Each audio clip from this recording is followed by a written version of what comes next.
Thanks for joining us for today's webinar.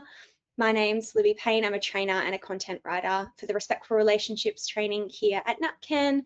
Before I begin, I'd like to acknowledge the traditional owners of the land that I'm joining from today, so beautiful Camaragal country in Sydney, and acknowledging elders past, present, and also we've got a lot of people joining from different corners of this land today, so acknowledging all the lands that you're joining us from, and also any First Nations colleagues joining us on the webinar today.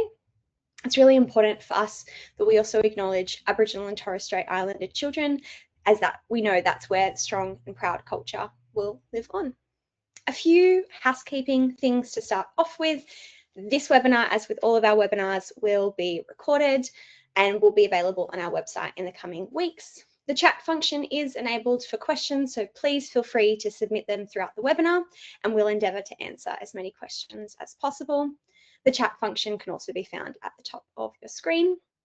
This webinar is in listen-only mode, so all participants are muted except for our panelist, and closed captions are available and can be enabled by clicking the CC icon at the bottom right-hand corner of your screen. If you experience any issues, please refer to the FAQs posted in the chat or contact the phone number and email address provided in the chat. This year, National Child Protection Week continues to champion the message, every conversation matters. Building on this, the campaign highlights the importance of shifting conversations into action, recognising that dialogue is the first step, but meaningful change comes when those conversations lead to safer and more supported lives for every child now and into the future. So an overview of our session for today. We know that young people are growing up in a digital world that can be exciting and empowering, but also at the same time really deeply complex and at times unsafe. One of the most concerning issues we face is image-based abuse, something that is too often leaves behind real harm, shame, and silence. Today's conversation is about moving beyond the headlines and into action. Together with our expert panel of folks from education, youth services, and law, we'll explore what prevention, response, and recovery can look like when it's trauma-informed, compassionate, and practical. We'll also look at how we can build digital literacy, encourage consent-based behaviours online, and create spaces at home, in schools, and across our communities. A content note for today, and in the topics that I have just mentioned, this discussion will be relating to image-based abuse, including the non-consensual sharing of intimate images and the harms that this can cause for young people and communities. These conversations may be distressing for some, so please take care of your well-being when listening along today. If you need to step away, feel free to. It is recorded. You can come back at any time if you'd like to pick up the conversation where you left off. I also want to acknowledge it's Are You OK Day today, so making sure to check in with those that are around you, particularly folks that might be impacted by the topic that we're discussing today as well. And if you need more immediate support or someone to talk to, NAPCAN has staff available behind the scenes that are here to chat and support you if you need, and support numbers have already been posted in the chat. So thanks for being here today, and let's get started by introducing our incredible panel. I'm going to hand over to Jess to introduce yourself first. Thanks, Jess.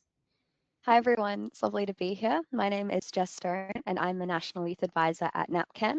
I'm also a child sexual abuse material survivor advocate, so I work quite closely in the tech facilitated image-based abuse space, and previous projects have been with Daniel Morecambe Foundation, eSafety Commission, and all those kind of, organizations that are doing really important work in the space. So I'm very happy to be here with you today.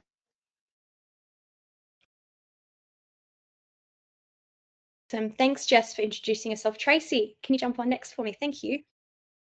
Thanks, Libby. Good morning, everyone. Privileged to be here and great to be having this conversation, which I hope will be interesting for all of us, and myself included. I'm the CEO here at Your Town, and we have the privilege of connecting with young people, their parents and community on a whole range of issues, largely through our Kids Helpline service, but then through also our face-to-face programs and initiatives.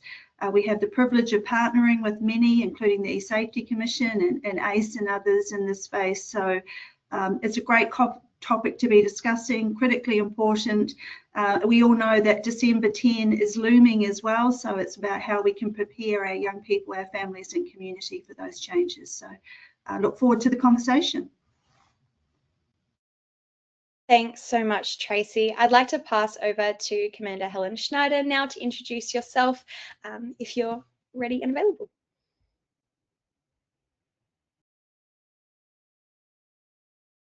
I can't hear you at the moment, unfortunately. Can you hear me now? Sorry, the organiser didn't hear me. Excellent. Hi, my name is Helen Schneider. I'm the Commander of Human Exploitation with the Australian Federal Police, and a key part of my responsibility is the Australian Centre to Counter Child Exploitation based in Queensland. We do everything here with partners. There's not an element of our business that we don't do with partners, and we're key to combating online child sexual exploitation at the ACE. So really happy to be here today and be part of this discussion. As Tracy said, it's really important, and I think moving forward, how we can maybe take forward some actions from our discussions today would be really, really important. Awesome, thank you. Thanks for introducing yourself. So let's get into this conversation. Let's get into the topic. And starting by understanding how image-based abuse affects young people, particularly in the context of social media and diverse identities. And I wanted to call that, when we're speaking about December 10 as this looming date, that's when the proposed social media ban for young people is set to come into place. So we will be talking about that lots today. My first question, though, goes through to Jess. So we know that image-based abuse doesn't affect all young people equally. I'm wondering if you can talk about the factors like things like gender, race, cultural background, and disability, and how these might influence the experiences and impacts of image-based abuse. Yeah, of course. So obviously, as you know, image-based abuse is a deeply intersectional issue. So while young people of all genders, ages, and backgrounds are affected, some groups are much more at risk than others. So I guess starting with gender, girls ages 11 to 15 are at the highest risk of child exploitation statistically. And overall, women are twice as likely to have their nude or sexual images shared without consent compared to men. And then women are also statistically more likely to experience image-based abuse at the hands of a former intimate partner. And that's, of course, not to discredit male victims, just to point out that there is a gendered component to this issue. And obviously age is a factor as well. So we notice that as you get older, the risk of experiencing image-based abuse decreases. So roughly 20% of people ages 18 to 45 have experienced image-based abuse, compared to around 4% of people over 45.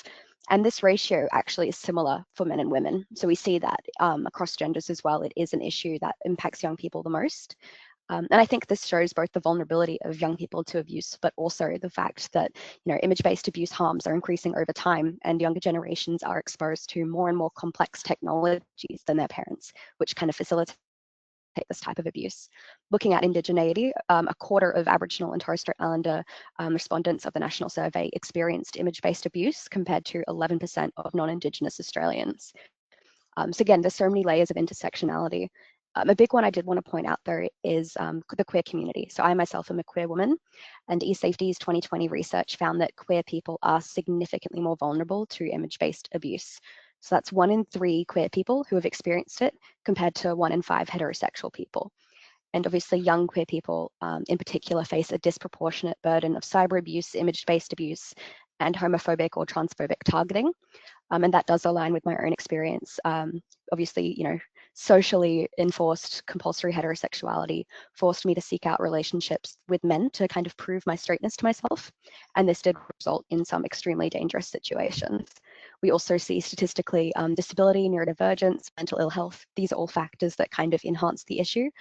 And I think one of the main reasons behind this is community making.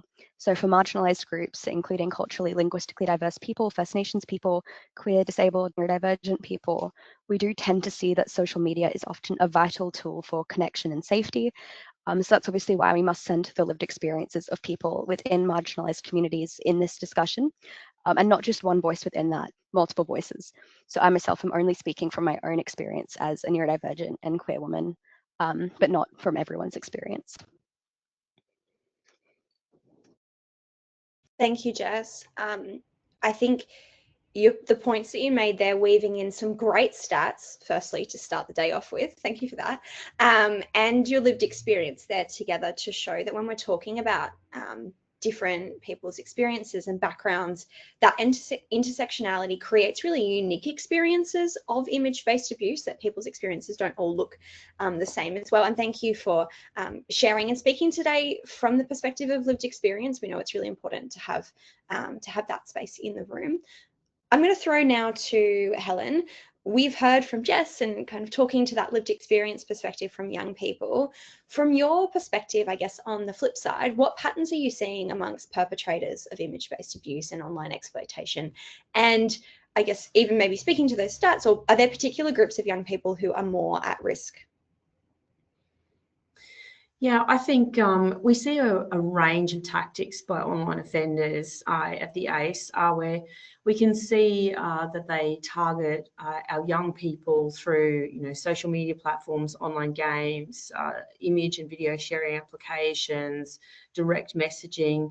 They use a range of tactics. It might be that they take a bit of a mass approach where they use multiple platforms, using multiple different identities to target as many children as possible for grooming, for example, or they might be quite targeted to a particular child. So it just depends. There are a range. What I would say, and it's just so everyone is critically thinking when they're online, is anyone can be a victim of image-based abuse. But what I would say is there are certainly methodologies that we see being used that place certain young people or young people cohorts more at risk. So, for example, financial sextortion. We do see that young boys are more at risk of this particular a threat or risk. So, that is probably those ages between 13 and 17. So where we see offenders purporting to be someone of the opposite sex, quite attractive of the same age, to trick, the victim into sharing, I guess, nudes or sexually explicit images or video. And when we look at other types of methodologies, such as sadistic online exploitation, we see that young girls are more at risk. And unfortunately, we see that those offenders do target girls who are a bit more vulnerable. We see that targeting of young girls who might be, more susceptible to things like mental health issues or eating disorders. They actually seem to prey on young girls who are a bit more vulnerable. So, there's a range of different tactics that we see, but, what's critically important is that young people sort of, really take steps to educate themselves around those risks so they themselves are empowered to take action and to recognise those red flags or unsafe situations.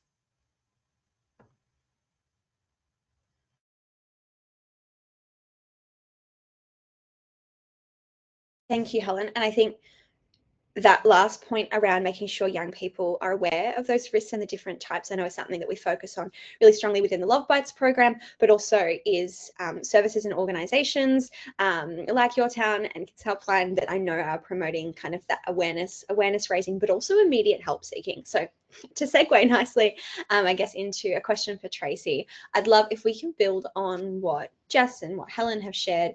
What role do you see for services, for schools, for families in ensuring young people feel safe to speak up, considering these really tricky online spaces, but especially with bans to social media platforms set to take place at the end of this year?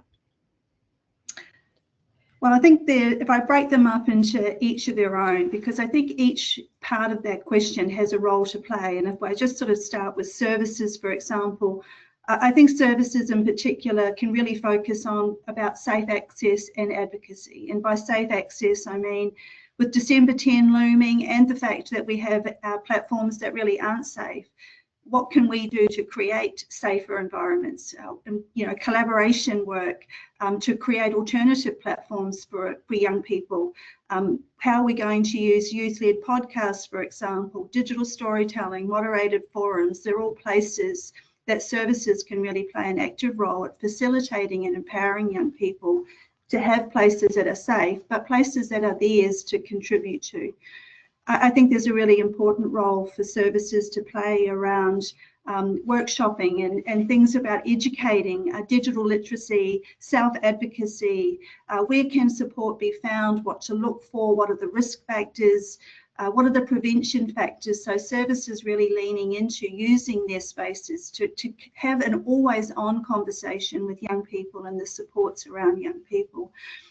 The other element is also services can certainly equip young people to be first responders to their peers. So how do we create peer-to-peer strengthening and ensure that young people are equipped? I know many young people really value the space of being able to contribute, so services can really play a role at facilitating that.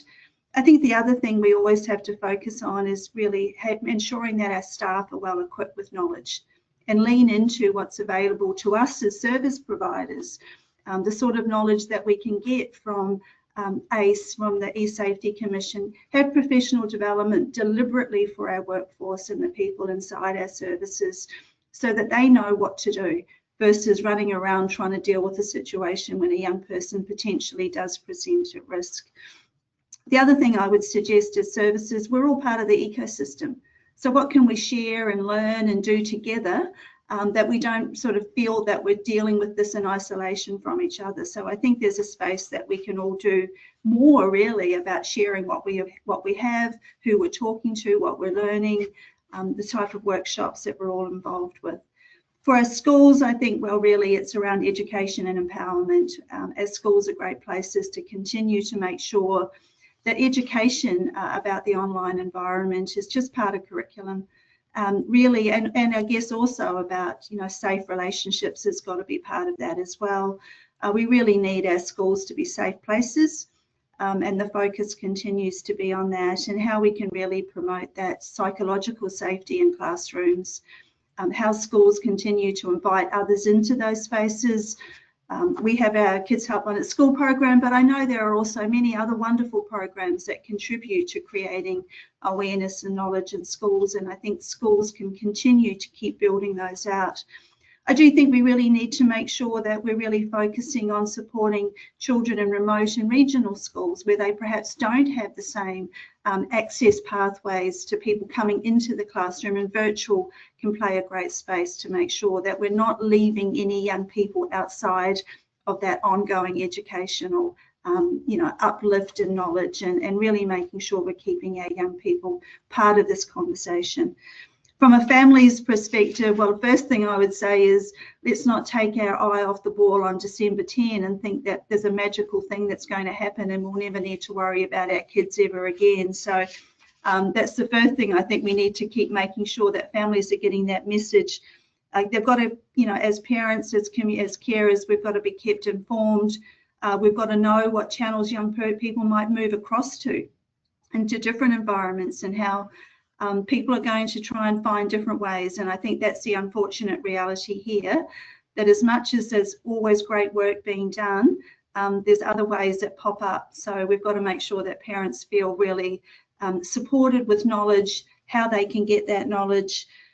I think at homes, like everywhere, we've got to be able to promote open dialogue and create the space where we're actually talking about this as an always on approach, versus when something bad happens and all of a sudden we're quite panicked and we really feel like we're rushing around trying to solve a problem. But if we're constantly talking about it, showcasing it, role modelling, but I do think parents need to always be encouraged to stay informed, to stay aware, not to just focus on risk, but to really just see this as part of the life of what we're all in, and how we can keep creating the safety so that if a young person unfortunately gets caught up in something that they see themselves potentially at risk, that they don't hesitate to actually seek out a conversation, because they know that their parents are aware, that they will be able to help them and walk beside them. And I think at the moment, I do think that we're sitting in a space leading up to December 10 where we've got to get more information out. Some of that we all don't know ourselves yet. So there's really going to have to be a real need to think about how we take a community, what's going to happen, what to look out for, and really avoid any thinking that all of our problems are going to be solved on December 10. Thank you, Tracy. And I was madly scribbling notes. I was like, there's so many connecting kind of threads there. And I guess working in this space for young people and when we're talking about families and adults, yeah, not being afraid to try and gain that information and get on top of it. And yeah, there are things that we're still learning. Like it's a rapidly changing space. And trying to, you know, equip ourselves so that we can have those conversations so young people actually feel like they can come and talk to the adults in their lives.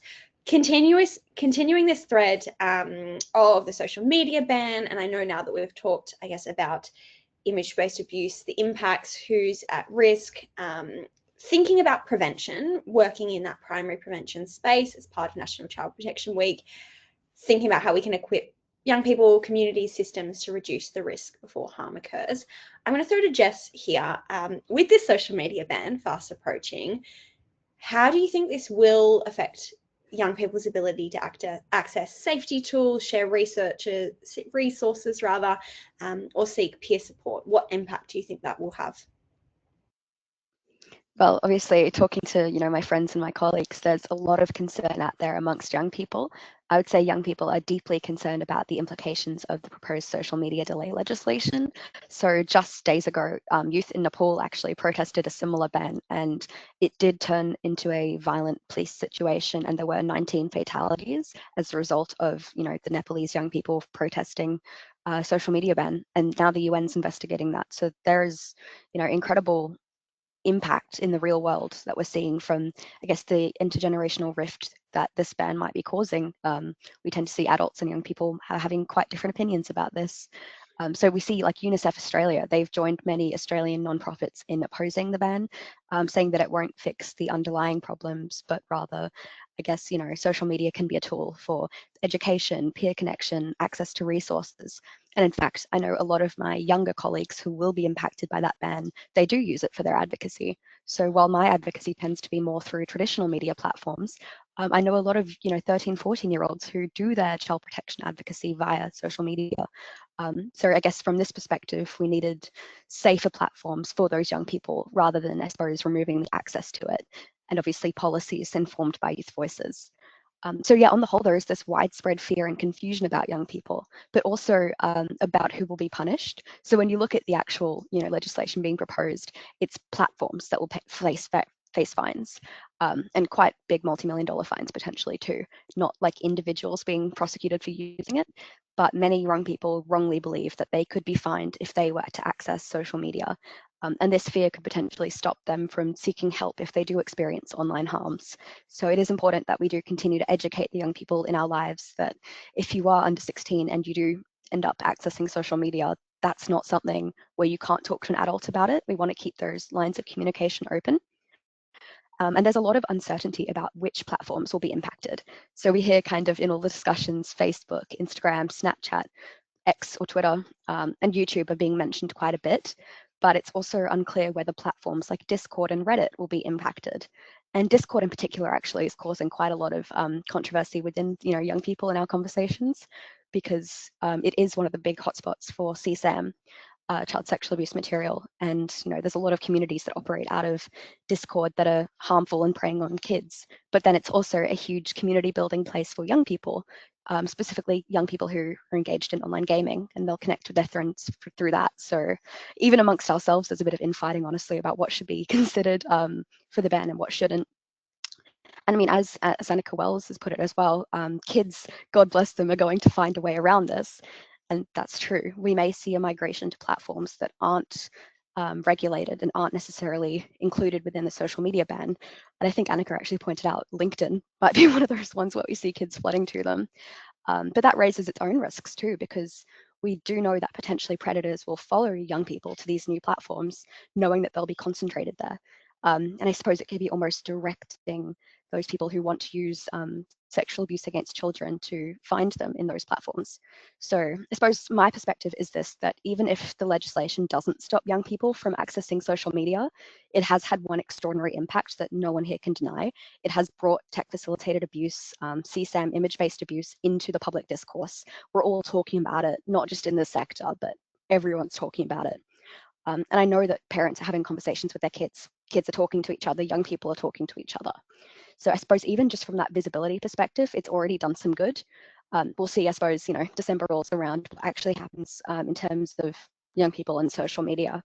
But it is important to acknowledge the good that has already come out of it, and not even just get started on the human rights debates as well, because obviously the social media delay would uphold Articles 17 and 19 of the UNCRC Convention on the Rights of the Child. But then there's also other rights that is potentially being impacted, like, you know, expression, access to information, association, privacy. So it's really interesting that there's no clear answer to this. Even amongst young people, there's a lot of debates amongst us about whether it's good, whether it's bad. And overall, I suppose the challenge is balancing safety and rights with young people's autonomy, and doing so in close consultation with the people who are most affected, which are young people themselves.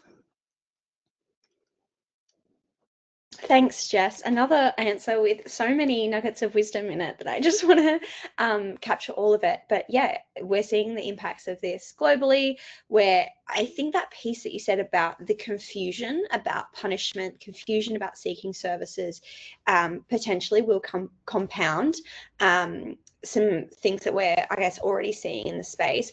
My next question connects to that, and is for Helen. I guess we know that many young survivors of online harms don't turn to police because they're worried about getting into trouble themselves. I know myself, as someone who's a survivor of image-based abuse, that was my experience as a young person. And with the social media ban, whether it's I guess in addition to that, of now young people are worried that they'll be found out to be using social media. I guess my question is, okay, what steps are police taking to adopt trauma-informed approaches towards tackling this, and how are you working to build trust in your primary prevention space that young people feel safe and supported when they do come forward to you to access support? Yeah, well, there's the AFP really does a lot of work when it comes to victim-based crime about being trauma-informed, you know, harm minimisation, and that's across all the spectrum of our victim-based crime. So, you know, we talk about when people come forward to report something, you know, we want them to know that it doesn't necessarily mean that they have to follow a criminal justice pathway, for example. So, you know, being trauma-informed and victim-centric is about speaking to the victim and seeing what is it they want from police, what sort of help do they need, is it, which is many times the case, they just want to make things stop, which we can help them do. So I think, you know, that's something you'll hear us say, that, you know, prevention or disruption is equally a successful outcome for us in the AFP as a prosecution. And we say that because we want victims to, you know, help guide us as to what they're trying to achieve. Look, I think what's really important for us is making sure, and I say this all the time, we see all the time in reports that come into the ACE where offenders really push through their manipulative and shaming behaviours towards our young people that they're going to get in trouble if they report. You know, it's going to be embarrassing for them, and that, you know, they'll be shamed and that sort of thing. So one of the things we're really big on in our, I guess, prevention messaging and our aims is to really break that narrative down of these offenders. You know, I say over and over again, despite any legislation that comes in at the end of this year, if you're a victim of online child sexual exploitation, you're a victim of a serious crime. And as a result, you'll be treated as a victim, and you're to come forward and you can get help. It's clear that from what we're seeing, that the punishment, as Jess talked about, is going to be on the companies or the platforms. Children are not at fault. No victim is at fault for being a victim. So I think that is some narrative that we really need to keep pushing out there. You know, in terms of, you know, making young people feel safe, that they can come forward to police, and that they're engaged in, I guess, our efforts around prevention and primary prevention. When we look at our Think You Know program, which the AFP has delivered, not only is that about delivery of advice to young people themselves so that they are empowered, as I talked about before, but it's about delivering that training to parents and carers, and providing resources to educators. And a key part of doing that is to make sure that the support networks of our young people are expanded, you know, and are more as fulsome as possible, so that if they do find themselves in trouble, it's not just a matter of coming forward to police. Obviously, we do encourage that. We hope to demystify, you know, some of the things that people might be saying that police will do. But, you know, it's really important that people who are key support aspects of young people's lives are informed and available to help them. So I guess that's one thing. And you know, when it comes to exploitative behaviours, a lot of times young people don't feel like they can come forward. In general, it is an underreported crime. Any crime where you see manipulation, coercion, trickery, it is typically underreported. So, you know, one of the things that we actively do here at the ACE is we look for victims. So we see that people are victims, and we have specialists who are trying to find them, to remove them from those situations, because we know that they don't have a voice. So, you know, I think that goes a long way in my mind to trying to demonstrate to young people, this is the sort of support we're trying to provide to you. You know, if you can't come forward, we are looking for you too. And I think that's a really important message that I wanted to put over. But, you know, in general, even part of always continuously improving how we do our business, at the ACE, we have a training team. We deliver child protection investigation workshops, which are all about making sure, you know, there's elements there to help our investigators understand victim management, dealing with young people. And we have a national interviewing vulnerable witnesses program as well that we run across our organisation. So all that kind of training is important to making sure, you know, our police are continually got that victim-centric perspective at the forefront of their minds when they're dealing with young people. But a lot of our products, our primary prevention products, our Think You Know curriculum, it's all audience tested with young people. We want to know that it resonates with them, that it means something to them, and that they can take something away from it. And that's that piece about having that voice in the puzzle to make sure that it's going to mean something to young people, and that they're helping shape those resources that are going to keep their cohort of youth safe. So I guess there's some of the points I'd make about that. Thanks, thanks, Helen. I think that's a really interesting piece there. I guess around that you're actively looking for victims. So it's like, while we are working in that primary prevention space, what does that look like for you as education, but is also making sure that you're taking a proactive response into that. Picking up on some of those threads around approaches for young people to make them feel safe and heard. My question to Tracy is that when young people reach out for guidance before something escalates, or I guess as something is escalating, what approaches do make them feel safe and heard? How can we take that trauma-informed approach into the services and the work that you do as part of digital literacy? Yeah. Thanks, Libby. Just before I answer that, I just wanted to pick up, and I know Helen spoke about the penalty and Jess. One of the things that we've been hearing is also parents worried about that they'll be penalised. And we've been really trying to make sure that we're thinking about this from that duality. I think we might all know that it's the platforms, but just to highlight that parents also are concerned about penalties, and I think we can all play a role at trying to alleviate that concern as well. So sorry, I just thought I'd pop that in there while it was still in my mind, just listening to both Jess and Helen speak about penalty. When it comes to I guess that support framework for young people, there's a few principles for us here that we really try to think about, and I think one of the key ones is consistency and presence. So we know that young people are more likely to feel comfortable to speak up when they know that someone will really be there as a consistent presence and without judgment, that they're not going to be really judging a young person based on what they're talking about. I think it's also about being really clear with a young person about what can be kept private, but what might need to be shared. And so not try to skirt around it, be honest, sit with it, help young people. But when we have young people who may present and start talking or disclosing and things become quite serious, we need to be open with them about what that's going to lead to. But in leading to something else, that doesn't have to be done alone, that they can be, there's support, it's an empowering process for that young person. So really working hard to make sure that if it does necessitate a report or a connection, that young people can have that fear taken away from it as part of that discussion with them. I think the other thing, is really this, being able to just sit calmly, even if the issue is really serious, you know, being in the space with the young person in a calm, considered way also can, you know, alleviate and help them start to feel comfortable with what they're sharing, and really look to make sure that we're preventing shame and fear.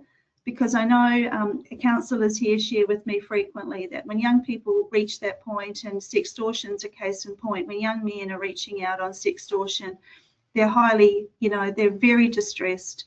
And there's a real need to really work with them around taking out the shame and fear and just supporting them, their emotions, their well-being is paramount, but also then working through what the next steps can be. So I think, you know, those key things around being present, being listening, keeping calm, you know, and I think the other element is don't leap to just solving the problem for the young person. Actually allow them to talk this through. They may want to just be heard to start with.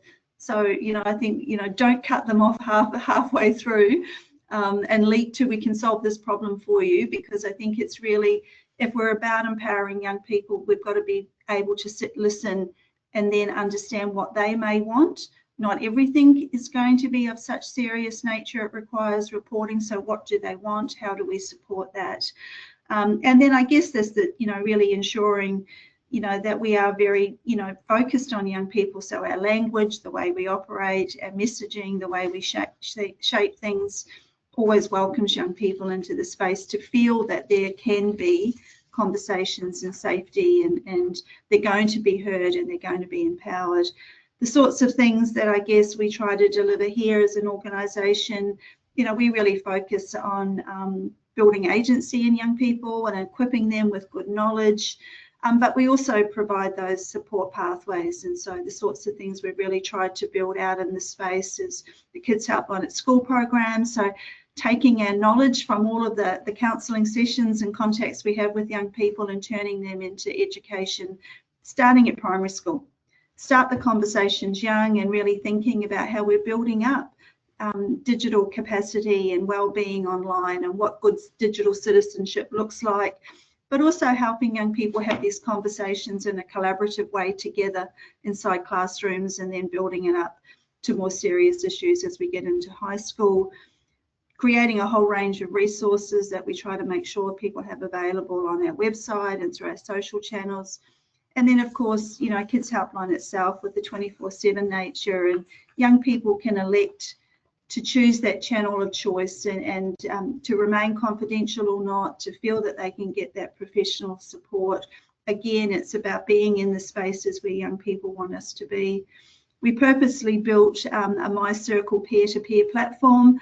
Thankfully, is not caught up in the ban. We've got it is safety by design, and we had a lot of people help us build that. So the universities, we had great support from ACE and giving us information about what we needed to make sure was all in here, and create the space to have young people supporting each other, sharing their journey, sharing their knowledge, sharing experiences, but they can help each other in this space. It doesn't always have to be that they need to go somewhere else to get that level of support. And I think the other thing really here in this space is we all need to think about collaboration with young people, with others, the way we're all in this space, making sure that young people are part of the design of whatever it is that we do. Because if we think we can really solve the problem excluding young people from it and their lived experience and their great knowledge and their great capacity to be creative thinkers, then we're not going to really advance too much without them. So, you know, I think in a nutshell, that's sort of how we see things. Oh, thanks, Tracy. And I loved your safety by design point there. I know that's something that, you know, I've worked previously with eSafety, and I Jess does now, like that sort of those conversations and, oh, wow, when you create a platform with young people with a safety by design approach, it's not going to be included in the social media ban. Like, crazy concept, right? That if you design something from the outset with young people and asking them what they need, and you have that information, yeah, you're going to get a far better outcome. I also liked your piece around taking out shame, and I guess that relates back to my, previous question of Helen, in that a lot of young people, or you're worried that they're going to be shamed and blamed, especially when some of our legislation, in part, does tell young people that they have committed a crime, like if they have sent photos of themselves, and that compounds all of that. Extending, I guess, beyond image-based abuse specifically, I'd like to throw back to Jess specifically, like we're talking about involving young people in the conversation and what young people are highlighting as the things that are greatly impacting them. Young people are also facing a range of other online risks. So things that we've already, I guess, touched on in bits and pieces today, like sextortion, grooming, the rise of deep fakes. I know in my conversations I'm having with training with teachers, with young people, deep fakes is coming up more and more. From your perspective as a youth advocate, what are you seeing and what is your community seeing as the biggest harms that young people are facing online right now? And I guess, what do you think needs to change about how adults respond, whether they're services, policymakers, or just adults in general, how they're responding to them? Yeah, it's a good question. So obviously we are, in a moment of rapid change. There are new harms coming up every day, and young people are on the front line of these new harms. But also, I suppose, before I answer that, I wanted to acknowledge that, sextortion, grooming, image-based abuse, they're not necessarily separate issues all the time. There's a lot of overlap. A lot of cases will involve a combination of all sorts of things. So we've really got to kind of take that holistic approach when we're talking about protecting kids in the digital space. You did mention, the AI and deepfake risk. So we are seeing, according to the ACMS, that peer-to-peer harmful sexual behaviour is rising, and we're seeing, growing use of AI tools like Nudify apps that generate fake sexual images of young people, and these are often used to target classmates or peers, particularly those who are in a romantic relationship with, and that has gone sour. So we have seen as well a lot of politicians very recently, like Annika Wells, Kate Cheney, and actually E-Safety Commissioner Julian Grant as well, have been talking about Nudify apps specifically. So there's probably going to be some, restrictions coming in, and I guess encourage everyone to stay up to date on what happens with Nudify apps, because it is something that's very prominent in the political discourse at the moment. But saying that peer-to-peer has increased, we can't forget that adult-to-child sexual abuse remains a huge issue. And Helen actually touched on this before, that there are organized networks and stuff that particularly are looking at sadistic abuse. And obviously this is now across geographical borders with the internet, and that is just becoming more and more prominent. People use VPNs to get to other parts of the world. They'll tell you that they're in your city and they're a mate of yours. And yeah, we're just seeing these huge networks of CSAM all around the world, and that is impacting Australian kids. Victim blaming has also been talked about. That does remain a huge discussion, and that stigma still does silence survivors even today. We need widespread legal education for young people so we know what our rights are. And if we speak up, we need to know that the adults will be held accountable, not us. So that's things like educating young people about the UNCRC, teaching them about how the systems are set up. As the Australian Federal Police, they're not going to, I suppose, target the victim because they are the victim of a serious crime. All the stuff we've been talking about already, young people need to understand their legal rights, and they don't currently. I myself only found out about the United Nations Convention on the Rights of the Child about 4 years after I escaped my situation. And so I'd been told the entire time that I was the one doing something wrong. And so I believed that. And it's that kind of legal ignorance that does lead young people not to speak out and get out sooner. And there is such a political layer to this too. So not just, I suppose, with the politicians talking about regulations, but I think Michael Salter was recently writing that paper about how CSAM survivors have been politically abandoned under the internet's dominant cyber libertarian ideology, which basically means that the global internet is a state of exception where like lawlessness almost operates because it is so cross-border. And I suppose the way we need to attack this is also cross-border. So I've kind of been, in my conversations with my international colleagues, bringing CSAM and bringing image-based abuse and sextortion into the mainstream technology conversations. So for example, the other day I was talking with some colleagues in Nigeria. I was presenting on their webinar, and it was a mainstream technology, bridging global gaps through technology conversation. But I brought myself in as the, I suppose, the safety perspective, because if we're leaving this within our industry, we're not going to kind of get that global cooperation that we need. So there's heaps of good things out there that are happening already with global cooperation, but we need to make sure that it's also with mainstream technology companies, mainstream technology discussions, people who I suppose are coming at it from like the coding side of things rather than necessarily just the protection side of things, and bringing protection into those spaces proactively. Because a lot of the time they'll just not think about it when they're planning things, and it becomes our responsibility to then enter those spaces, particularly as young people.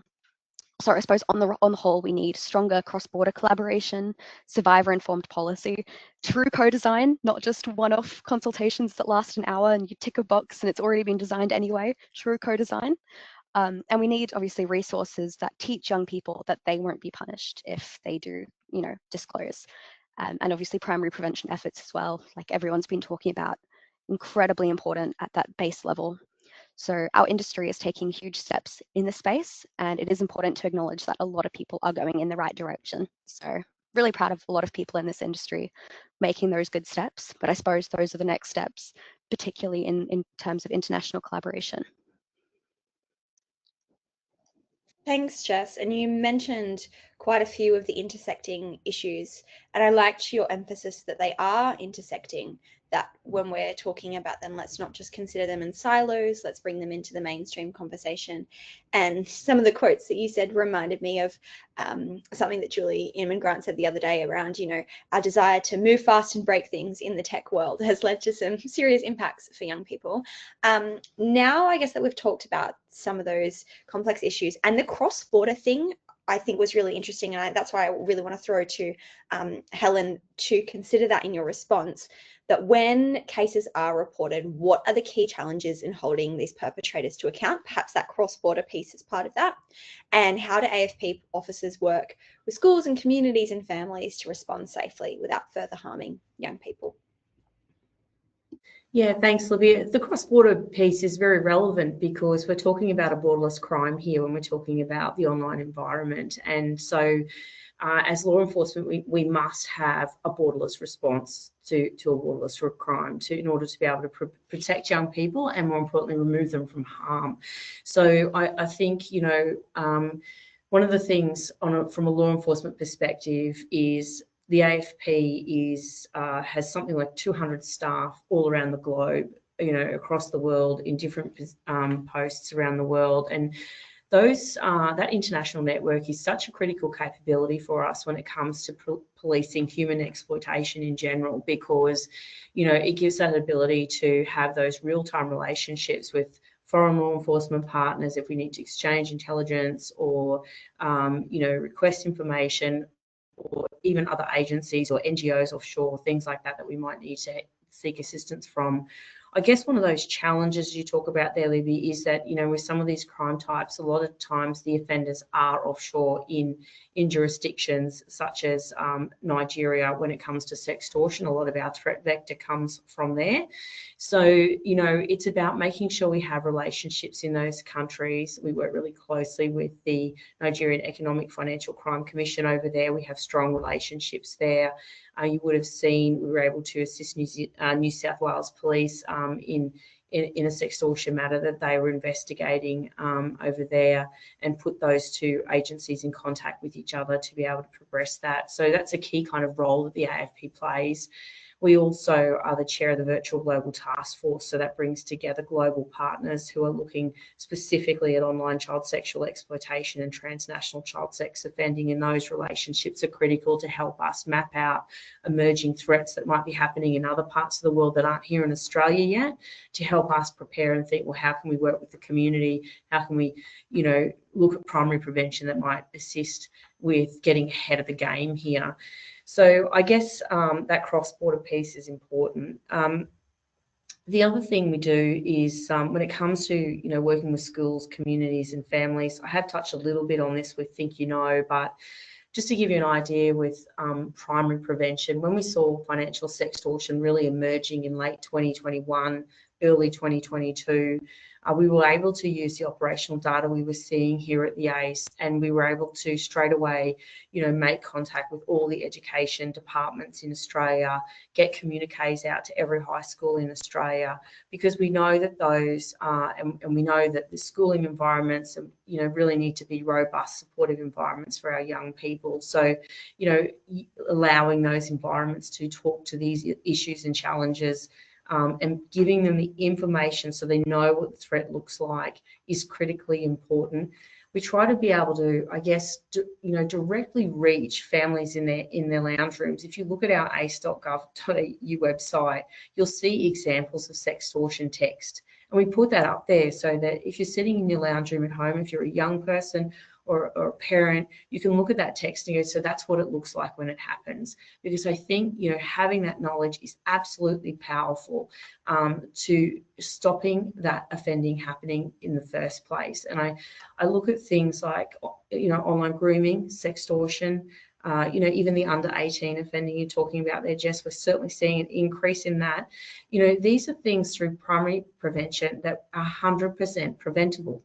In reality, if you approach it in a way that you can reach these people, reach young people, reach the families, educate them in their lounge rooms so they are the front line of defence for themselves, that's where we kind of really want to be. But I think, I've touched on the fact that manipulative behaviours mean underreporting, and it goes to breaking down that narrative that we hear offenders talking about, and, being able to give parents, carers and young people tools that help them start the conversations and keep having the conversations. Like our young book, Jack Changes the Game, which was targeting online grooming, to be read with children, between parents, to have conversations, with activities to follow up with, to reinforce that critical thinking and those concepts in the book. Those kind of tools really help our families and our communities understand the issues and start those conversations at young ages. Like Tracy said, it's a real myth buster to think that this is a conversation you need to have once you've got a teenage child in high school. Absolutely not. Start these conversations young, have them regularly check in, make this a common narrative in your household, and that's always our messaging with our tools and our prevention efforts, with education, with health. We're working really closely with health and education now in relation to sadistic online exploitation, because this is a public health issue. We need it, like, this isn't a police issue, it's not a young person issue, it's all our issue to work together, put all the voices in the room together and go, well, what does this need to look like to make sure that everyone is getting an outcome that's going to keep people safe online. So I guess there's a lot of work we do in this space, and we really, really embrace the fact that we need partnerships to do this, and we need victim survivor voices in that to make sure that it's going to be something that resonates. And we need to audience test with young people, get their feedback, tweak things. At the moment, we're doing some work in the Northern Territory just in relation to working with some Indigenous communities there around online safety through co-design, and they are really embracing the co-design, and it's fantastic. I'm so excited, bit of a spoiler alert, but it's that piece of bringing people into the party to be part of the solution. Thank you. I always love when we get a sneak peek to watch this space, something exciting is coming. Hopefully you've not said more than you're allowed to say, but I appreciate it regardless. I might get in trouble with that. Well, we will, there's not many people attending. No. No, we know that there's lots of you joining us online, and I'm sure we're all very excited to hear more of that when it's available to us. On the point of community changes, I guess projects, things like that we're seeing in the community, to Tracy, my next question is around what systemic or community and changes are most important to protect young people online and ensure accessible support, and then empower them in the place of shifting social media platforms. And before you dive into that question, I'm going to remind the audience that question time is coming up. So please, if you have a question, pop something in the chat, and I'm sure with all of our threads and conversations, you'll have something to add on. But yes, to Tracy, now that I've probably confused you and talked over the question, but systemic and community changes is what I'd love to hear about. All good, thanks, Libby. And I might just lead take up Helen's comment there about public health issue, because I think we can absolutely see it through that lens, and that what that says to us is we've just got to continue to keep building up our muscle, keep building up. I often think about 50 years ago people didn't wear sunscreen, and today we just do it. So how do we continue to think about we can do these things, we can build up our capacity to accept that there's a different way of being, but it requires an always on approach to thinking about it, educating, informing, and I think we should, whatever we do, we just can't give up. So they're going to be out there trying to find ways, and I think we have the ways, means, and capacity to keep pushing back as well, and I think we don't want to lose sight of that. But just generally around systemic and societal changes, I think we've got to continue to hold platform accountability up there. So our tech companies need to do better. Implementing safety by design principles, no, it's not enough to talk about it. They've got to do it. They've got to include age-appropriate design. They've got to evidence harm reduction measures. So, I think that's something that I know the E-Safety Commission continues to push. I know ACE are the same, but, they've got to be held to account. We all operate in compliance frameworks, and so why do we expect anybody else to do differently? I think we've got to continue to see education. I'd really love to see it continuing to deepen into curriculum right from primary school. How we teach young people to navigate things like misinformation, online manipulation, identity-based harm, how to manage digital relationships, privacy, but not diminish self-expression. So, how do we make sure that this just becomes part of the way of being into curriculum? I think we've always got to maintain an approach that says there's equity and access to support, both as a means of early intervention, but also if something happens, that there is no barrier stopping a young person getting what they need in the way that they need it. That really needs to be no wrong door, multi-channel, into the spaces where they're comfortable. We need to walk beside them in the space and continue to build up and empower young people to be able to feel that there isn't going to be a penalty or a fear or a shame about actually saying to somebody, I need help. I'd love to think that we could get to a point where we're really starting to see funding for cross-collaboration, so between tech and services and young people coming together, where it's not one approach to the way that we might continue to see this, but funding really enables a collaborative mindset and a way of being in the space. I really think there's more that we can be doing around genuine youth engagement, and I think Jess said it before, let's not be tokenistic here. This isn't about the tick and flick. This is organisations having to prove an evidence base that young people are part of this in every step of the way, from design to testing to solutioning to ongoing continuous improvement. It doesn't necessarily mean that everybody has to rush out and find a whole lot of young people, but it's about partnering with organisations who may have really strongly established frameworks and how we continue to use those into the spaces, I think, as much as anything.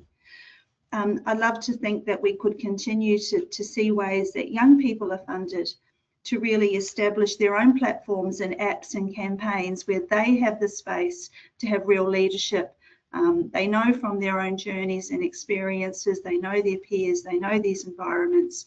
I'm sure if there was funding that they could lean into, that they would be well versed to come up with ways that are safe, where the whole safety by design is something that they are having a real leadership role in.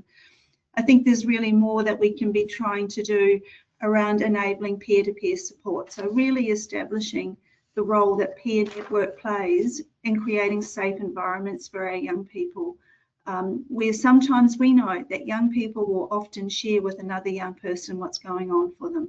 So how do we build up young people to be, in many ways, that first responder to information and help their colleagues and peers through it? So I think there is a lot we can keep focusing on, advocating for, creating the space and empowering young people to really lean in and feel less of the victim, more of the in control, because I think if we're not inviting them into the space of really being able to lead and inform and engage, we can continue to perpetuate the victim mindset. And yes, our young people are being targeted. Yes, people are deliberately going after them. There's a lot we've learned. We've got great people who every single day are working in this space, but how do we keep making sure that young people have this real opportunity for showcasing their strength, and how do we keep leaning into learning all the things that we have learned over this period of time and applying them, because I'm sure we've all learned a tremendous amount. We continue to have great access to information and to work collectively. And we need to bring that to bear in social policy and to advocate and create the spaces where we're making really good decisions around what the safe online environment looks like.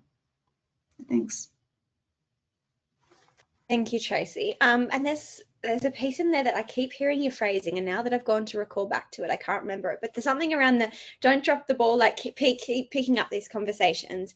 And I think with the theme of every conversation matters and shifting that conversation to action, I'd love from each of you sort of, what are those sentence stems? How do you actually start that conversation with, if you're a parent with the young people in your life, if you are, and I'm sure many people joining today are service workers, like what does that look like? And I guess even from Jess's perspective, like as someone who would have experienced, what would you have liked someone to say?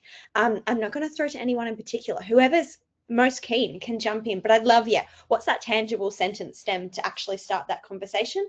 Or if not, what's the moment that you can start that conversation? I'm probably happy to jump in first, I suppose. In terms of like what I would have loved to hear as a kid, when you do eventually make that disclosure, there's always questions like, how did you get yourself in that situation? Why, like, how, and they kind of want to know what led to that. And obviously that was coming from a place of like, how could this possibly happen? Like I would, I thought we had eyes on you kind of thing. But it comes across to the kid like, had they done something different, it wouldn't have happened. So yeah, even just when you're the parent and you're trying to support your kid, don't start with those questions. Don't start with any questions at all, actually. I guess the first thing you say is, I'm so sorry, that should not have happened to you. Someone should have been there to protect you. I'm here for you, I believe you. What can I do? And I suppose the what can I do question is then open-ended for the young person to, I suppose, take the autonomy that they deserve in that situation, rather than feeling like they have to now justify their survivorship through the hows and the whys and the whats and whos, and sometimes they won't even know the answers to those themselves. So yeah, that's at the point of disclosure, I suppose, how adults should respond. But preemptively, I don't think there's ever a point where you're too young to talk, where your child is too young to talk to them about it. And it just starts off really simple. Like, you see those primary prevention efforts that all of us are involved in. And it just starts so simple, like, oh yeah, if somebody's asking you a question and you don't want to answer it, you don't have to answer it. If your relative is coming over and they want to give you a hug and you don't feel comfortable with that, you don't have to do that. Like small micro choices where the young person feels they have autonomy over not only their body, but their information as well. Because innocuous questions like, where do you go to school? Not innocuous at all, as we know in this sector. So I suppose just giving young people the power not only over their bodies, as we do in physical abuse prevention, but their information, their identities, everything like that. And that starts from when you're really itty bitty little. It starts with toddlers, teaching them that they're in control. And I've seen some younger kids now coming up, like the little baby ones, and they're so good at advocating for themselves too. Like it's healing my heart a little bit to see that we are starting to teach our kids to have that autonomy. So I suppose, yeah, just keep doing that, keep giving choices wherever possible, even if it's a choice where there actually has to be one outcome to it. Like if you need your kid to get in the bath, because obviously children need to eventually wash themselves, right? It's not it's time to get in the bath now. It's like, okay, it's bath time. Would you like to do bubble baths, or would you like to have the rubber ducks in the bath? And so it's giving those micro choices at every small instance, wherever it's possible, even if from your perspective it's completely irrelevant. So I suppose that's my somewhat rambling answer to that. No, thank you. Helen, if you're about to answer, I've got a one to add to that. I'd love also, how do you start the conversation with someone who's using violence, who's using image-based abuse, as just to make that question more complicated, if you could add to that as well. Well, that's a tricky one. I just wanted to comment a bit on what you said there, Jess. I agree with you. Like, you know, our recommendation always from the ACE perspective is if a child comes forward, be approachable, be calm, and obviously, don't engage in behaviours that might push a child into secretive behaviours in the future, like device denial and things like that, so that children feel like they can come forward to you and they won't get in trouble. I guess I just wanted to make that point. In relation to, I guess, starting conversations, we did do some market research, a few years ago at the ACE, and the outcomes of that were concerning in the sense that something like 50% of parents felt like they weren't having those conversations and didn't know how to start those conversations with their children. But I think there's some really easy tips to do that. And, one of the things we always say about the AFP's Think You Know program is it's about knowing what your children are seeing, doing and saying online. And that might be how you start that conversation. Like, what are you doing? Like, I'm interested. Be interested in what your children are doing online. And I think, those conversations flow from there. But if it is tricky to have those conversations, use these resources that are out there. Like the ACE has heaps of them. I'm sure, Tracy, you guys have heaps, NAPCAN. There's so many resources out there that you can use to actually start that conversation. It might be that you get the, blackmail extortion response kit off the ACE website, not because you've been sextorted, but you could say, look what I just found on it, like, let's talk about this. Have you ever seen this before? You know what I mean? So use a tool to have that conversation. I guess in relation to individuals who are engaging in behaviours that are negative behaviours in general, Libby, in terms of online or in person, I think it's really important that we always challenge those individuals and challenge those people in conversations. And, I think, this is where trusted adults play a really important role if children are not feeling in a position to say something. I think this is where the role of parents and being cognizant of, how behaviours might make individuals feel, or how individuals might interpret those behaviours differently. Like, how I interpret a behaviour might be different to Jess, but, it could both impact us both negatively, and I think it's always there. I think we want our society to be value-based, and we want people to employ protective behaviours and be able to employ them for themselves. But I think, it's making sure that if people don't feel that they have a voice, that as peers or trusted adults, that we step into protection mode there, and challenge those individuals and challenge those behaviours that we see are negative and call them out very overtly. That's my view on that, world according to Helen. But I think there's no place in society, whether that's online or in person, for exploitative, controlling behaviours, abusive behaviours. We talked about the United Nations Charter, and if you want to talk about that, everyone has a right to live, in society and feel safe. And it's about calling out those people who diminish that ability or that human right for people in society. Thank you. I love the idea of using a resource as the conversation starter, whether it is actually like the uncrop, like using the rights, going, hey, have you seen these? Or I like the way that you framed, people might interpret these behaviors differently. So to kind of communicate to them the impact of what you're doing might be different to what you anticipated there as well. Tracy, did you have some suggestions on sentence stems, conversation starters? No, I think I just go back to, this is about really almost always on. It's part of our life. And so how do we just normalize this as part of our conversation? I'm sure that we're probably, most adults are probably online as well. So how do we just talk about what we saw during the day? What did you think of this? Did you experience, couldn't believe the negative comments that people made? Do you experience those? Do you see those? And it just stimulates the conversation about the environment that the young people might be in.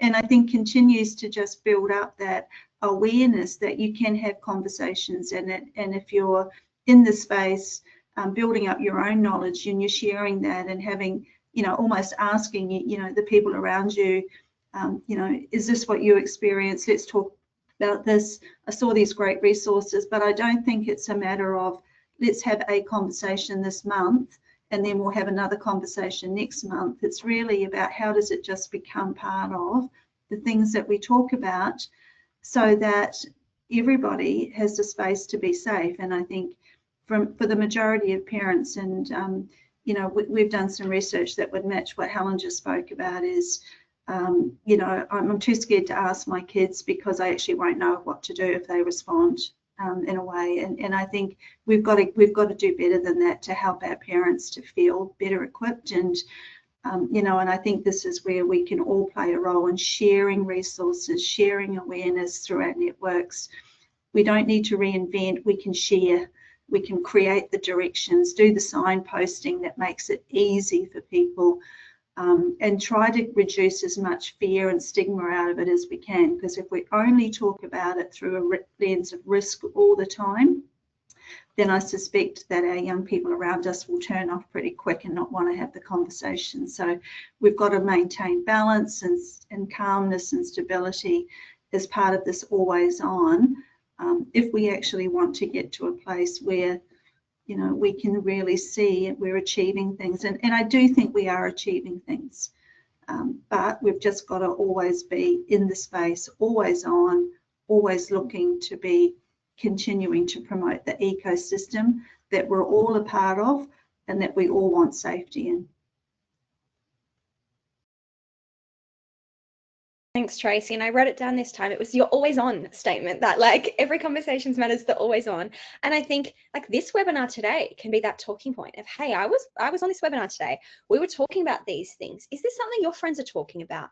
Or even as the social media ban is approaching, hey, how are you feeling about this? I wanted to come back briefly to Jess's point around the really little humans in our life. We have a program at NatCan. We've got some funds in Queensland. So it's a protective behaviours program, and based for the really little humans, the 4 to 8-year-olds in our life, to start those conversations around who are your safe adults? How do we tell the people in our lives what's going on? So if you're interested in more resources and skills around that, there's that one. Obviously, if you're a community sector worker, Love Bites, please come join me in training. I'd love to have you there. But I'm going to weave in some audience questions now.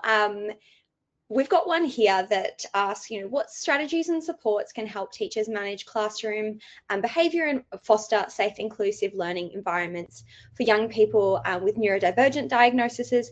And I guess I want to wrap that into, if we're having these conversations about these topics about online safety for different young people who might be experiencing these things differently, as Jess way back at the beginning of this webinar started with, talking about disability, talking about culturally and linguistically diverse backgrounds. Like, how do we make sure that our educational spaces are designed for young people with this? Whether Tracy, Jess, Helen, whoever wants to pick that up first. I know it's a very big question.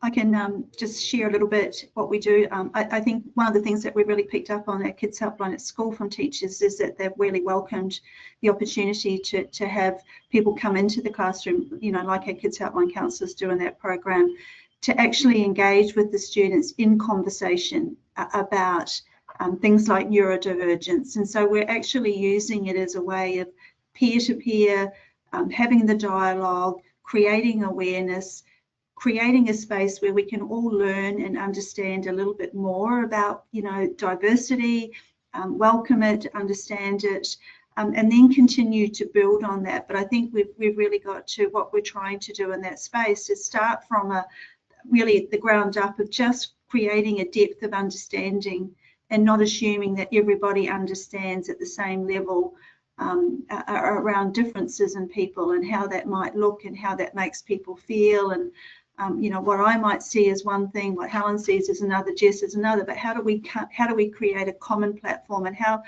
can programs like Kids Helpline in school, but I know others, how can we help walk beside teachers in the space of just creating growing awareness and understanding, and then using that to keep building out what we expect, what we accept, and how we continue to ensure that young people are really starting to frame behaviours and knowledge based on that. I suppose wanted to tack on to that as well. Everyone, as you said, comes at it from a different knowledge point. So speaking from my experience as an autistic person, what you're told as a kid is always like, oh yeah, you got to listen to adults. But then I took that very literally. So I kind of interpret it to be like, you must always listen to every adult and do whatever they say, because obviously we know autistic literal thinking is quite common. And so then, yeah, when I was in dangerous situations, I was like, oh, okay, but this is what the adult is saying. So I've got to have to do that.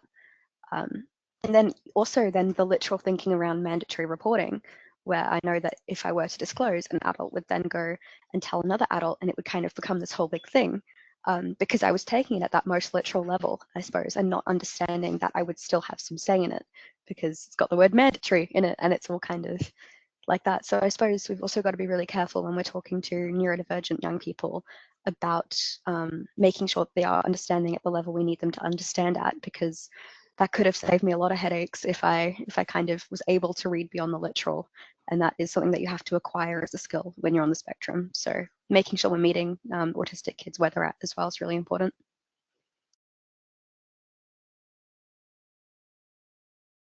Yeah, I'd probably just add to Jess's point there, that the conversation is key to mapping the understanding, and seeing how that interpretation is landing. I think for educators, the more resources, the better for educators, but the more different types of resources that are available will help educators to service the different kind of neurodivergent needs of children and people who interpret things differently and get more meaning out of different ways of learning. So I think when we look at the primary prevention tools that are out there, having that broad brush ability for educators to pick up different resources and know where those resources exist, so that they can maybe have more impact with this resource, with this group of children, whereas they might use this resource with another group of children because it might resonate more. So I think just having that, I guess, suite of different and innovative and diverse tools to help deliver this kind of primary prevention is key to making sure we're mapping against the various different needs of our young people.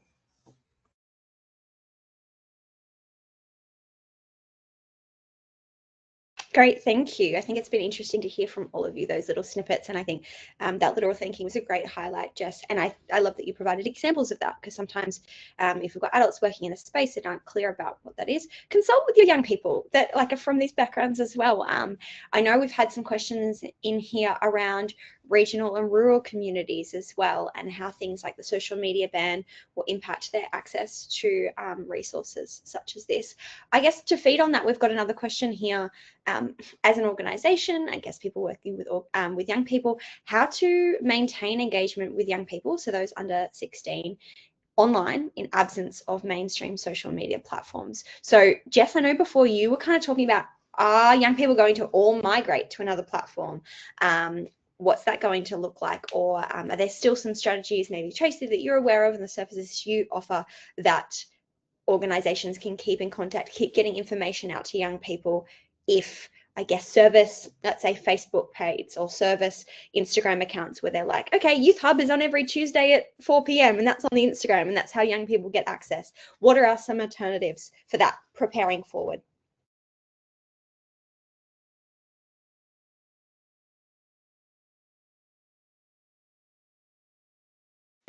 Yeah, I think this is a really great question, and one that I think many of us are really having to get our head around what strategies we're going to use. We have, over the last period of time, used social media for good in the context of it's been a platform to get information to young people and to be able to get self-help resources and content and information for all of the reasons that we've been speaking about this morning. From our perspective, we're probably somewhat fortunate in that we have a platform that we'll continue to use, our My Circle platform, at least for the 13 to 16-year-olds. They'll be able to use that to connect with each other, and there's resources in that platform. We'll continue to use YouTube. I know there's some, discussion around it, but we can still use Kids Helpline content and materials that will be on YouTube, and I know that obviously we share a lot of other people's as well in that space. We will continue to really see schools as an important place to make sure we're getting information out to, and use schools as we're very fortunate. We have great relationships with schools nationally, and particularly we do apply a little bit of focus interregional and rural, because we know there are limitations on what's available. So we really do want to make sure that we're helping and supporting those communities and using local-based networks who may be face-to-face in communities. So whilst we might have a national virtual footprint, there are many local, small, regional and community-based organisations that we can certainly be providing information, supporting them in their face-to-face endeavours with young people as well. So, you know, I think one of the great uncertainties is what is going to be left that we can utilise, and I know that Jess spoke earlier about young people will migrate to different spaces, and we're going to have to shape our strategies to match that.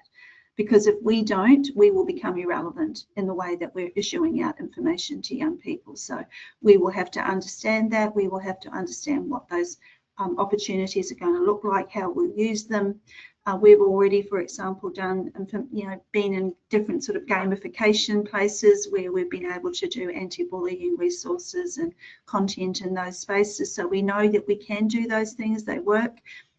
But I think it's really going to be important that we're seriously thinking now. We're probably late to the party in many ways, given 10 December's coming around pretty quickly. Exactly about what are the spaces, and to keep listening to young people about what spaces they start to utilise, if at all, and what other spaces we'll need to keep supporting, i.e. schools and local based supports and services. I've probably got two things I'd want to add to that as well. At the very basic level, those 7 a.m., 3:30 p.m. radio slots where the parents have the radios on in their cars, it's a good conversation starter. If you've got a youth advocate on the radio talking about that stuff, the adults are having those conversations at those school pick-up and drop-off times, because so many parents will just passively put the radio on. So I guess going via the parents in that way is kind of possibility. But also don't stop using social media as a way to reach young people, because even if young people aren't on those platforms, there is still a good chance that if you're putting that out into the universe through social media, they'll probably still be able to see it in some capacity. So I suppose these are additional ways that we can reach young people, not necessarily alternatives where we have to cut out social media entirely, because I'd rather have them, have the information out there that they can't necessarily research than to have access to it and yet not see it. So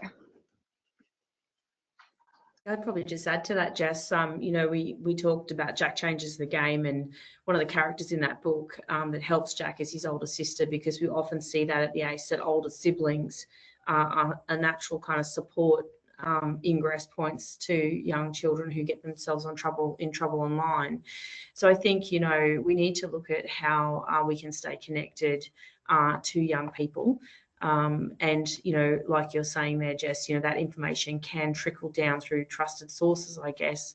But one thing I think is important to do is, monitor how this looks in 6 months from now. Where are the gaps? Where are the pain points for young people? What are they identifying? What solutions have they themselves found? And really just keep engaged through that monitoring and reviewing process.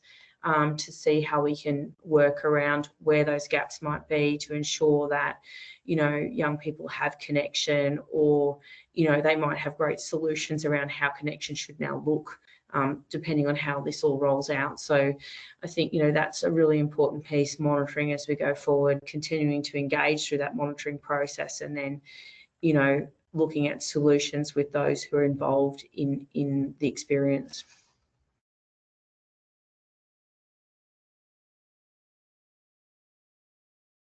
Thanks all for sharing on that one. I think it's really interesting to, I guess, do some preemptive planning about what are the next stages going to look like. Well, we have about 7 minutes left. In that time, I have a last question for us all that I'd love us to wrap up with. Turning our focus into action, I'd love for you to share one practical action that you can encourage everyone here to take. So something tangible that helps prevent image-based abuse and supports young people in navigating online spaces safely. I'll throw to Jess. We'll just go with our typical order. If you'd like to start first, please. yeah, all right. Oh, there's so many things, and I suppose it depends on what angle you're trying to take.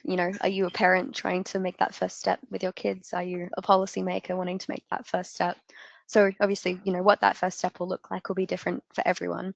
But I suppose on the whole, there are ways to include young people in that conversation when you're making decisions. So if you're designing a program for young people, if you're designing advertising material to reach young people, if you're in schools, you're designing a curriculum, you know, if you're, you know, creating organizational policy and strategic planning, bring young people into the room. And again, not tokenistically, do proper co-design, look into what proper co-design is, because everyone's using the buzzword wrong. And then when it's done properly, it's actually incredible. Like, it's so, so good when it's done properly. So bring young people into those rooms, have them there, have them have a support person if they want to, have that be an option. Compensate young people for their time. You know, lived experience is, it's a big thing to bring to the table. And when young people are constantly doing that for free, it almost states that it's not actually valuable. It is a tick box. And even if you can't pay them directly, because, you know, there's ABN issues if they're an individual, give them a gift card. Like, something as simple as that, that kind of recognizes the worth of their input. Invite young people into every space that will impact them, and that can look different for everyone. But I suppose that's the step I would want everyone to do.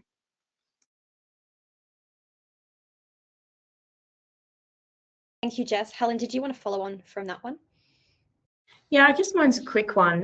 You know, I always say knowledge is power, and I think that it doesn't matter if you're a child, because our children are super smart. You know, they are so smart. You know, even our little kids, as we was joking about before, Jess, you know, like it amazes me how smart they are. It's terrifying when you read them a children's book about online safety and the questions they asked you. It's like, this is harder than answering a policy question, you know. But you know, I think knowledge is power. If you're a parent, you're an educator, or you're a child, just understanding, you know, what is safe and unsafe behaviour, what do red flags look like, you know, and there's so many places to go and get that information. So for action for me is go and educate yourself, read about it, talk about it with your friends, you know, learn from their experiences, like learn where, you know, if they're willing to share that personal vulnerability of, and what do they learn from that, you know, have those conversations. So take the action of educating yourself so that you are empowered, you know, in yourself to you know, employ those protective behaviours and prevent this sort of stuff from happening, whether you're an educator,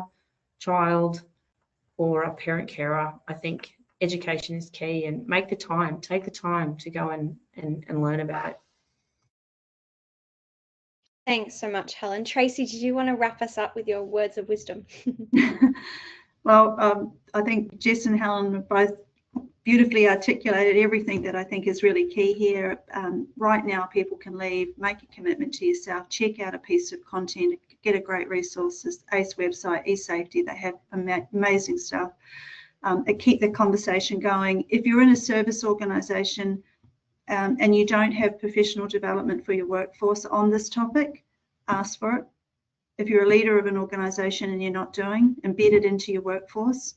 And make sure that because we're all in this space, and if people aren't feeling confident that they can support a young person, then we've got to take responsibility for building up that capability and that knowledge. As Helen said, it's all about knowledge. Knowledge is our strength. We're privileged to have so much of it available to us. It's up to us now how we use it and deploy it. And as Jess said, how willing we are to genuinely engage with young people and give them empowerment and space in this area as well. So we can all benefit from that. So we have to believe that we can continue to keep our young people safe, our whole community safe in real terms, because it is bigger than just our young people. But it's going to take an effort, and it's going to take everybody as part of it. So we need to always be on. Thanks so much, Tracy. And my words of wisdom for the day are going to be continue with our theme that every conversation matters. So have a conversation after today. Pick one young person that's in your, whether you're in a service or it's a young person in your life, dedicate like that, have that conversation. We have talked a lot about education. So if you need some more skills and knowledge around this, ACES obviously has work, eSafety, Kids Helpline. If you'd like to learn how to deliver a program around this for young people, Love Bites training. We have training in every single state and territory. I'd love to have you in a session with me or one of our other amazing trainers. So feel free to get in touch. To wrap us up, I want to say a huge thank you to our panelists. I have been taking so many notes along the side here if you've watched me looking down. But thanks, Jess, Helen, and Tracy for sharing your insights and experience today. Your perspectives and the information that you've highlighted are really crucial in creating digital spaces that are safer and empowering young people when it comes to seeking support.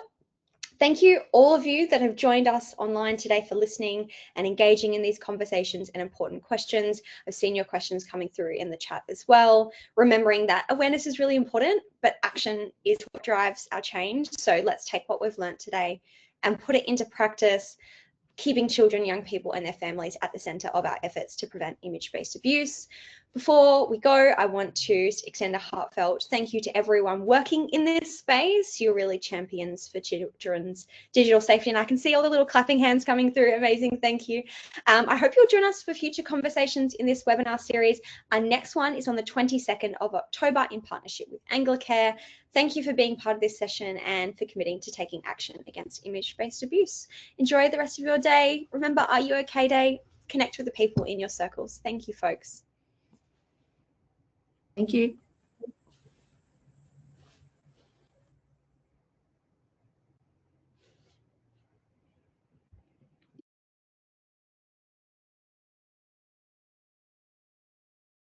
Thanks, Libby.